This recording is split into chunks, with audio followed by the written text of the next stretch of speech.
Hi, and welcome to our treatment of Africa. Actually, we're going to do sub-Saharan Africa. And I want to stop and do a few things first before we really dive into some of the societies that you'll learn about in sub-Saharan Africa's chapters this week. First, there's a lot of difficulty in studying Africa because lots of time Africa is kind of lumped together as if it is one big monolithic culture, and it's not. There's a lot of difficulty in studying Africa. First off, the size of Africa alone is larger than Europe, the United States, and China combined, with some little bit of leftover room. There's also a long swath of time that we have to cover, and there are a multiplicity of cultures and languages that provide unique experiences for each of the societies that arise. Let me give you an example of what I mean by size. The world's largest desert is the Sahara Desert. It is a little bit over 3,000 square miles, or sorry, not square miles, but a little bit over 3,000 miles from one end to the other. It has more mileage than the lower 48 states do. That means you can misplace everything from California to Minnesota, all the way up to Maine, and then some, and still have some space left over.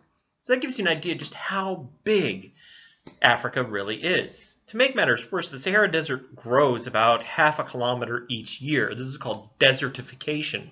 And it's a real problem in today's world with over-farming and not enough rainfall, to the point that Morocco, Tunisia, and Algeria have begun planting what they refer to as the Green Line, a line of trees and shrubs and deep-rooted vegetation that is supposed to help slow down this desertification.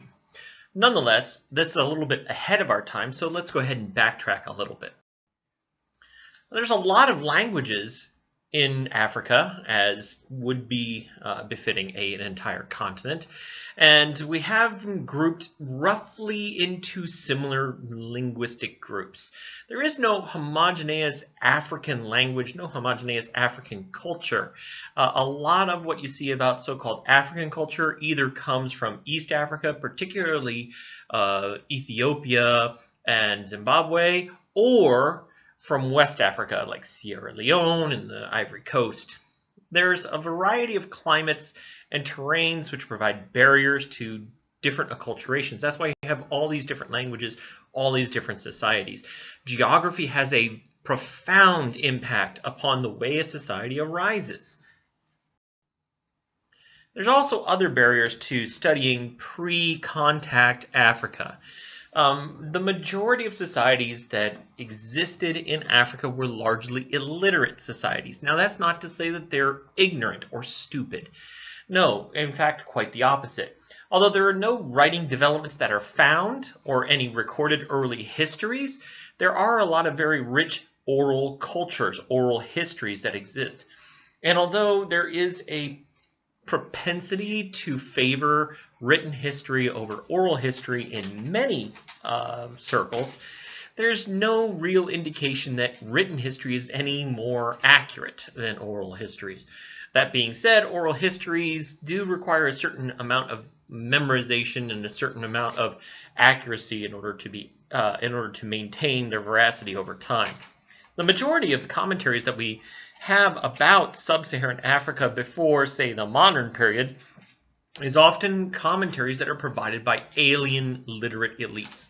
And I don't mean people in flying saucers, but I mean people from other continents or other areas that come and visit the sub-Saharan communities, particularly Arab or Muslim traders, and then later on European and Christian missionaries and traders who come to Africa, and then they comment on what they see, not necessarily what really exists there. So there are some erroneous assumptions that we have to forget about. First off, there's this prevalent belief that African societies remain largely in a Stone Age while the rest of the world progresses. And with the exception, of course, of northeastern Africans such as Ethiopia and Egypt and so on and so forth, there's this belief that everybody was living in stone huts with bone weapons or stone weapons, and that's just not true. The Western Bantu-speaking tribesmen, for example, master agriculture around about 1000 BCE, so not too far away from when agriculture was really taking root in Europe, for example. They also begin to utilize iron tools as early as 500 BCE, which is about 1,000 years or so after the tools begin to take root in the Fertile Crescent, and about, again, the same time that iron tools are being used in Europe. There's also this assumption that there's just a tribal society. There are no kingdoms or empires in Africa. Northeast Africa, again, makes the exception with the Egyptians, and that's, again, a fallacy. Western Africans do form kingdoms several times before contact with Asians and Europeans, and this is also true in Southern Africa as well, which we'll get to at the very end of this lecture. So why are the assumptions in the previous slide a problem for us as historians? Who are these assumptions leaving out? Are these assumptions that we've made, are they necessarily true? Are they necessarily untrue? What biases might we be bringing to this region when we study it? And finally, of course, you have to think, how can we approach the study of Africa a little bit better? Well, first off, we can glean some information from some other sources. For example, archaeology or anthropology does influence a lot of what we know about pre-Islamic Africa. In general, there's a multiplicity of gods, so they have a polytheistic society in general. There's a belief in animating spirits controlling non-living things, so a little bit of animism as well, in general, again. And there's also the belief that dead relatives watch from the spirit world, very similar to a lot of Eurasian cultures. Now, that being said, when I said in general each time, I did mean generally. These are true. But there are some societies that seem to have developed non-Judeo-Christo-Islamic or non-Abrahamic monotheism. There are some, particularly in the West, that develop a kind of unique monotheism that's not necessarily based upon the Abrahamic revealed religions.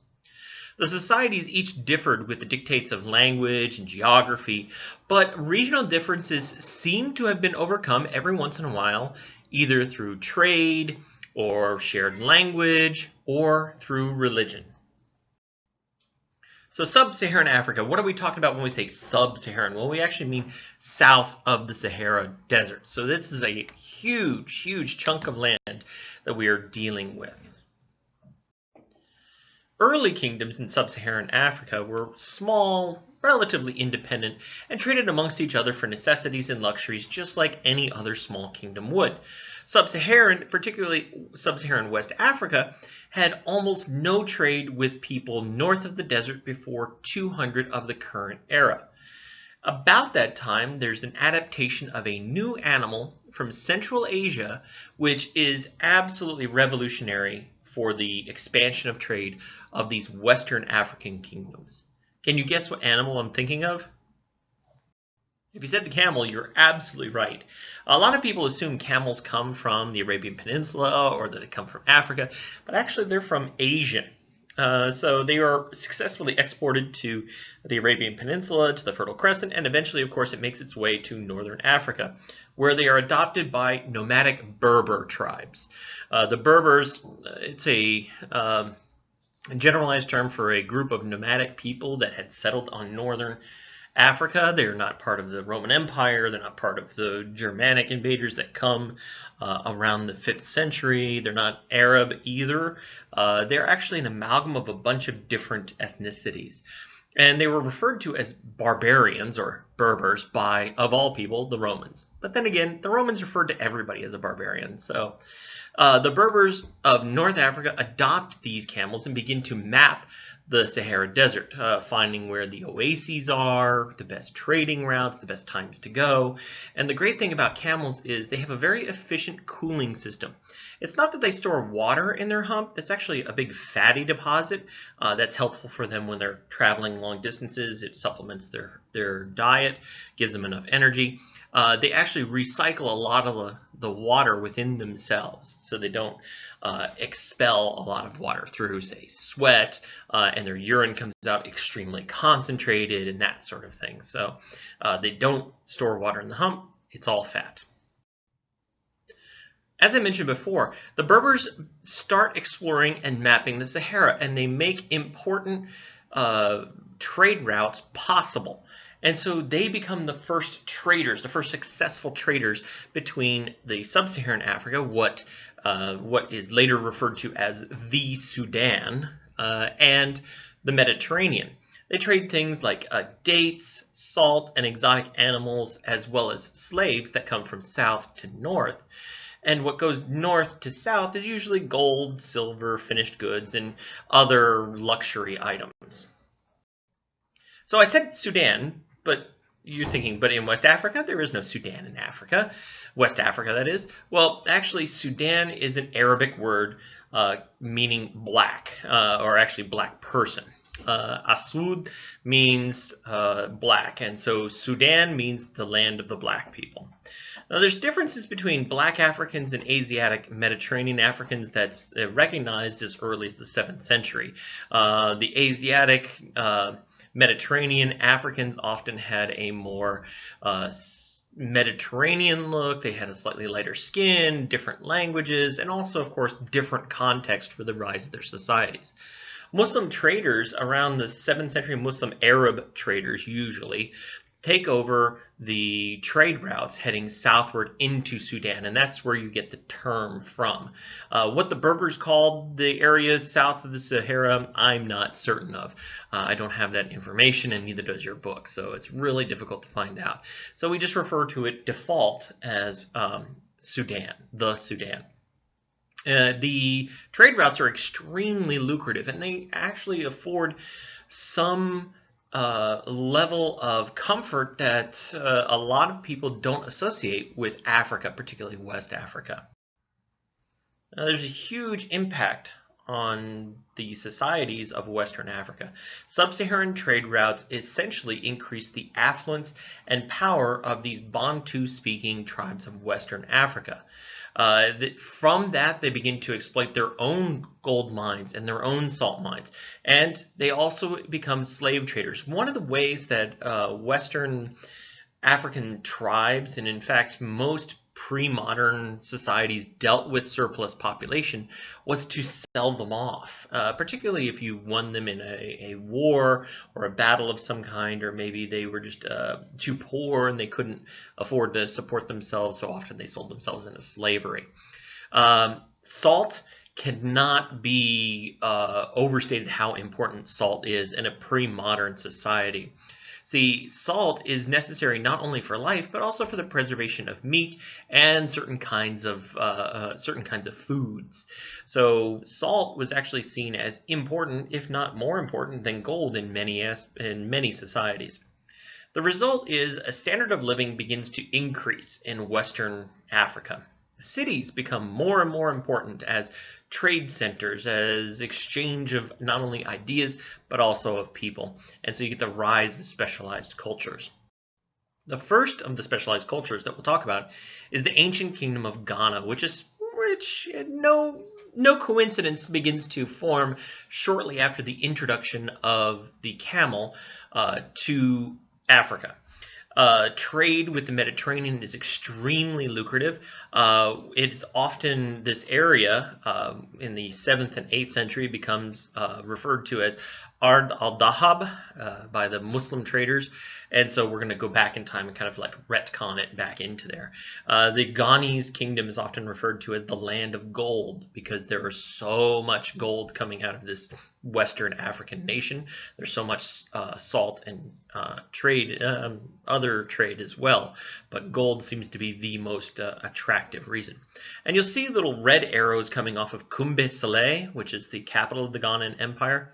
Those red arrows are trade routes or standardized trade routes. For instance, there's one goes to Morocco and another one goes to Egypt. So these are very long, very arduous treks, meaning that there must have been a lot of reward for taking your goods along these routes. The Ghanaian kingdom, as mentioned before, Cumbe Saleh becomes the center of a kind of gold salt trade route. They don't necessarily produce the commodities, but they are the center where the gold is smelted and processed and turned into ingots or coins. And then, of course, the salt is put into cakes. One of the most easy way to transport salt, and then later on sugar, is to put it into a big cake, like a brick. And so Cumbe Saleh becomes the center of processing these things, and because they're a center of processing things, they become the center of trade in these things. Nobody wants to go to the salt mine and say, hey, what are you pulling out? Here, we'll just take lumpy bags of whatever you have. They want purity. They want consistency of their product. And this works really well for about 7 centuries when a merchant turned militant group called the Almoravids conquer Ghana and make Islam the official religion. It is with this conquest that really we start to get consistent records of what's happening in sub-Saharan Africa. A lot of the records up until this point, for about 3 centuries before here, they're really spotty. It's observations and assumptions and very not insider information. Arabic script is adopted for the official records. There are architectural changes which reflect that connection with Islam. And unfortunately, the Ghanaian kingdom becomes so affluent and particularly connected to the Arab world that there's a lot of travelers coming. Of course, nobody wants to walk. They often rode animals, and so you have grazing lands which are set aside for visitors. Well, the grazing lands are very close to the desert, and the more grasses that you eat, the less they grow back. They need a very robust environment to grow back, and unfortunately, destroys the grazing lands and allows the desert to begin to take over some very important areas along those trade routes. So essentially, the leadership of the Almoravids is relatively incompetent. They emphasized trade more than they did on infrastructure, and as a result, although they became very rich, they very quickly collapsed their own government because there wasn't anywhere for people to survive. You can't eat gold, for example. So the Ghanaian kingdom fractures about the 11th and 12th century, and it takes about 100 years for a smaller kingdom called the Mali to begin to rise to power. And the Mali kingdom, I would argue, is the apex of the Western African kingdoms. From the 13th century to the 16th century, the Mali Empire, which is really kind of starts off as a confederation and eventually becomes an empire, it becomes the richest empire in all of Africa. Indeed, if we're talking about the 16th century, it's far richer than even kingdoms in Europe and rivals the wealth of some of the caliphates in the Mediterranean, for example. The Mali Empire, as you can see, is occupying roughly the same place as the Ghanaian Empire. You can see Cumbe Saleh right there in the middle, and Timbuktu becomes its capital right around the time of this one very famous leader called Mansa Musa. Well, actually, his name is Musa, and Mansa means great king. So his real name is Musa, but we'll refer to him as Mansa Musa.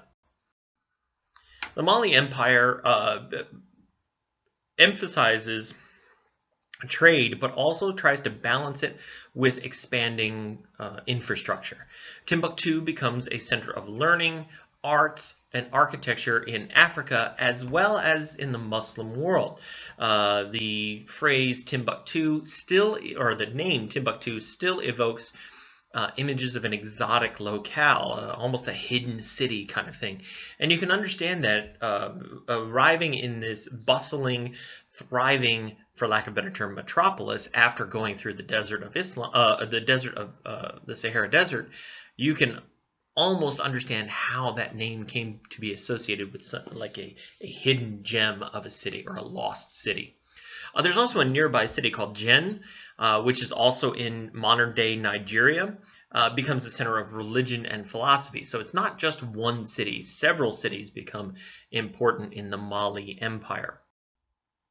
The crowning achievement is the Dingareber Mosque. The Dingareber Mosque is this massive mud and fired brick construction. And although it doesn't look like much, at least from this picture, it is absolutely massive. It had the capacity for fitting up to 2,000 people at one time within its walls. And this building is actually fairly ingenious. The way that the brick is layered with the mud is it wicks a lot of the heat, the humidity from people being inside of it, wicks it into the walls, and then it's evaporated through the walls, kind of like being drawn through along a straw. So it remains relatively dry inside and relatively cool because of that exchange of heat. And on the outside, the mud acts as kind of a reflector, so it deflects a lot of the sub-Saharan sun. Now you'll notice there's a bunch of logs kind of sticking out of the tower there, and that's not because they were sloppy in their construction. In fact, it's quite the opposite. These logs are there to show off the power of the Mali Empire, to show that they could afford to use wood extravagantly. So there's wood in that structure as well, not just bricks and mud. Now, Mali embraces Sunni Islam, and we talked a little bit about, or we cover a little bit of what Sunni Islam is in other lectures, but they are the majority of Islam. They follow relatively mainstream Islam. And Islam, however, is confined largely to cities and the merchant class and elites. It doesn't really trickle down very much, especially not out to the countryside where the traditional polytheistic beliefs still are very important. Islam doesn't really percolate that far out, at least during the Mali period. Literacy, however, is important to the trading and administrative class, which would explain why they kind of glommed onto Islam. Islam, its holy book, the Quran, is written in Arabic, and often when you're learning the language, you learn something from the Quran. You learn passages from the Quran, so you learn grammar and syntax and spelling and that sort of thing. So it's very handy to have knowledge of the religion as well as the ability to write and communicate over long distances. The Malinese power is actually fairly expansive. They were very attractive as a confederacy, and in fact their territory is about twice as much as Ghana's. So they have this huge swath of territory, and they're able to project their military power to a point that smaller states and smaller kingdoms pay tribute. Now, of course, there are some wars that are initiated by the Mali, and of course they conquer some of their belligerent neighbors. So there is a little bit of a carrot and stick reputation with the Mali.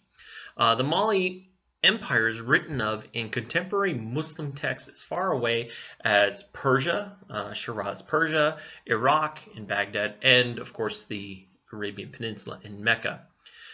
Pilgrims from Mali, the very well-to-do aristocracy and the well-to-do merchant class, often followed the established trade routes, the ones that were established way back in the 2nd century of the current era, to make their Hajj pilgrimage to Mecca, which, as the more exotic-looking individuals who are making the pilgrimage, they garner a lot of attention, and of course stories of their wealth come from traders as well.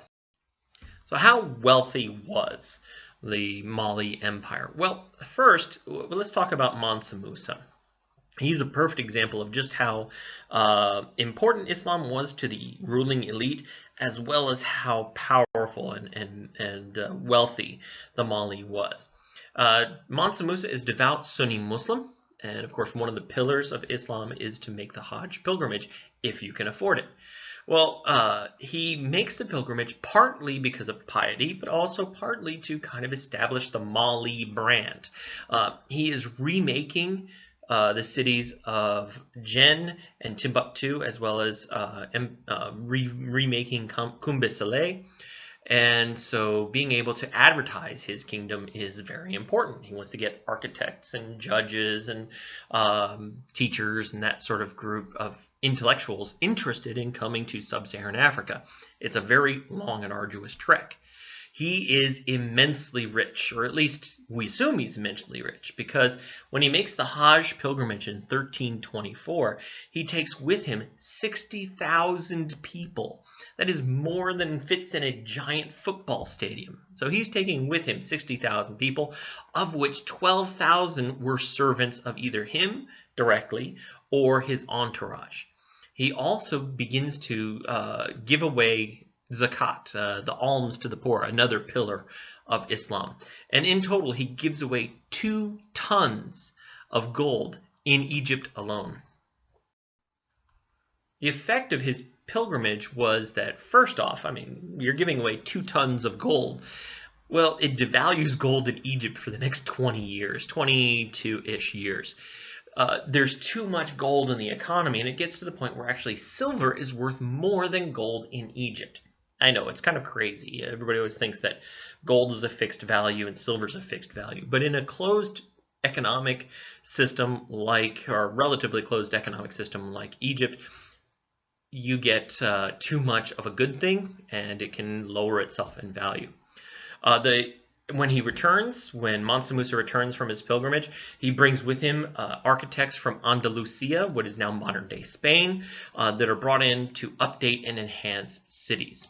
It gives you an idea of how far the reputation of Mali's wealth and prestige ripples. A good example is the University of Sankore. The University of Sankore is a center of learning in sub-Saharan Africa. In fact, it becomes one of the prime universities in the 14th and 15th centuries. It draws judges, and when I mean judges, I don't mean like legal judges, but more of an interpretation of Islam judges.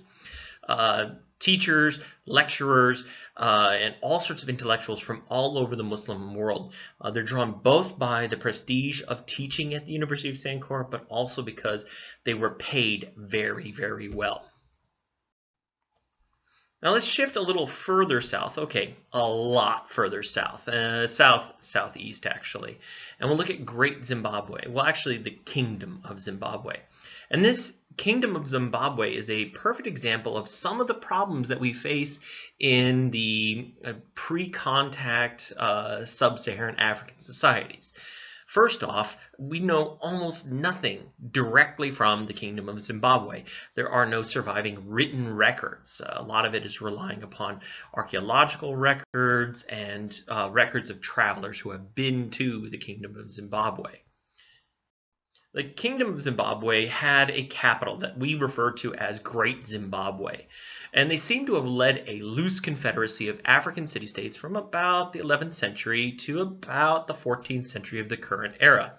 And there seems to be a fusion of Swahili, which is Eastern African culture, and Bantu-speaking cultures, which seem to hail from the western and central portion of the continent.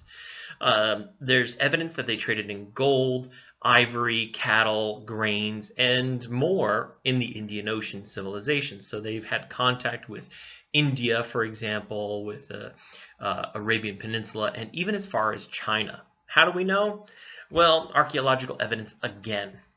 There are Chinese pottery shards, shards that are created from a kind of mud that is only found in China. We can find it through certain isotopes. There are also Arabic coins, coins that are minted with Arabic sayings and printed on them, as well as Mediterranean glass has been found at the excavation site. So why did the Great Zimbabwe collapse? Well, we don't know exactly. We can guess because of the evidence left around. There seems to have been a natural disaster, perhaps a drought or something like that, that prevented Great Zimbabwe from being able to support its people. There's also probably political instability. Often that's what happens during a long-standing drought. Political instability is certain to follow in pre-modern societies. Also, trade routes began to shift further and further north into better, more accessible areas. And also, there are evidence of depleted gold mines throughout the region. Now, in pre-modern times, there's only so far you can dig. And the Great Zimbabwe, of course, hit that limit relatively quickly.